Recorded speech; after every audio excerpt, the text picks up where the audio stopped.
नमस्कार। अथ माघ शुक्ला जया एकादशी महात्म व्रत विधि एवं व्रत कथा आरंभ। धर्मराज युधिष्ठिर बोले, हे भगवान, आपने माघ के कृष्ण पक्ष की शक्तिला एकादशी का अत्यंत सुंदर वर्णन किया। आप स्वेदज यानी पसीने से पैदा होने वाले, अंडज यानी अंडे से उत्पन्न होने वाले, उद्भिज जो जमीन फोड़कर उगते या निकलते हैं, और जरायुज जो गर्भ से जन्म लेते हैं, चारों प्रकार के जीवों जंतुओं के उत्पन्न, पालन तथा नाश करने वाले हैं। अब आप कृपा करके माघ शुक्ल एकादशी का वर्णन कीजिए। इसका क्या नाम है? इसके व्रत की विधि क्या है? इसमें कौन से देवता का पूजन किया जाता है? श्री कृष्ण जी कहने लगे, हे राजन, इस एकादशी का नाम जया एकादशी है। इसका व्रत करने से मनुष्य ब्रह्म हत्या आदि पापों से छूटकर मोक्ष को प्राप्त होता है तथा इसके प्रभाव से भूत, पिशाच आदि योनियों से मुक्त हो जाता है। इस व्रत को विधि पूर्वक करना चाहिए। अब मैं तुम्हें पद्म पुराण में वर्णित इसकी महिमा की एक कथा कहता हूँ। देवराज इंद्र स्वर्ग में राज करते थे और अन्य सब देवगण सुख पूर्वक स्वर्ग में रहते थे। एक समय इंद्र अपनी इच्छा अनुसार नंदन वन में अप्सराओं के साथ विहार कर रहे थे और गंधर्व गान कर रहे थे। उन गंधर्वों में प्रसिद्ध पुष्पदंत तथा उसकी कन्या पुष्पवती और चित्रसेन तथा उसकी स्त्री मालिनी भी थे। मालिनी का पुत्र पुष्पवान और उसका पुत्र माल्यवान भी उपस्थित थे। पुष्पवती गंधर्व कन्या माल्यवान को देखकर उस पर मोहित हो गई और माल्यवान पर काम बाण चलाने लगी। उसने अपने रूप, लावण्य और हाव भाव से माल्यवान को वश में कर लिया। हे राजन, पुष्पवती भी अत्यंत सुंदर थी।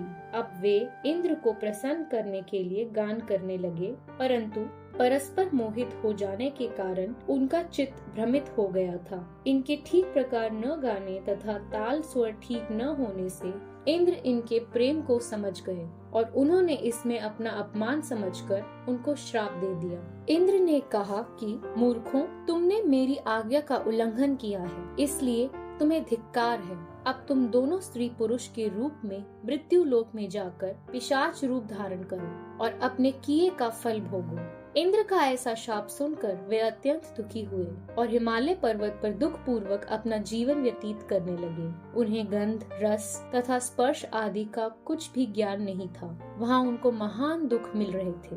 उन्हें एक क्षण के लिए भी निद्रा नहीं आती थी। हिमालय पर्वत पर अत्यंत शीत था, इससे वो कांपने लगते थे और उनके दांत बजने लगते थे। एक दिन पिशाच ने अपनी स्त्री से कहा कि पिछले जन्म में हमने ऐसे कौन से पाप किए थे जिससे हमको यह दुखदायी पिशाच योनि प्राप्त हुई है।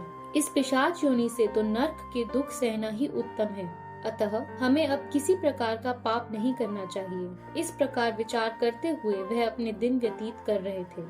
देवयोग से तभी माघ मास में शुक्ल पक्ष की जया नामक एकादशी आई। उस दिन उन्होंने कुछ भी भोजन नहीं किया और न कोई पाप कर्म ही किया, केवल फल फूल खाकर ही दिन व्यतीत किया और साय समय महान दुख से पीपल के वृक्ष के नीचे बैठ गए। उस समय सूर्य भगवान अस्त हो रहे थे। उस रात को अत्यंत ठंड थी, इस कारण वे दोनों शीत के मारे अति दुखित होकर मृतक समान वहीं पड़े रहे। उस रात्रि उनको निद्रा भी नहीं आई।